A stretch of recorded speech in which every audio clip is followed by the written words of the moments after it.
Hey, this is Arlene. So anyways, I brought my trimeter to my car. So,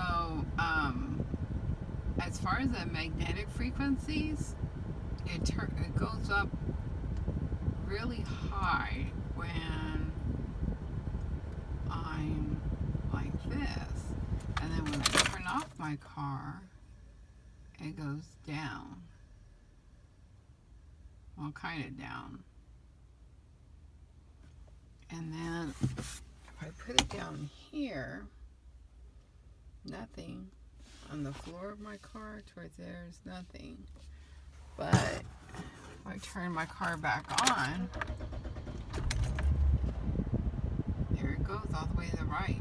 So I guess whatever they have must need my electrical system. And that's probably why, like, my clock is partially, where is it? On this side. See how it's not like this letter? When I first got the car, it was really bright and stuff. I noticed that was different. And then sometimes the airbag goes berserk and the alarm goes off for no reason. I have that on video. And I can feel something coming out from the floorboard and stuff. So,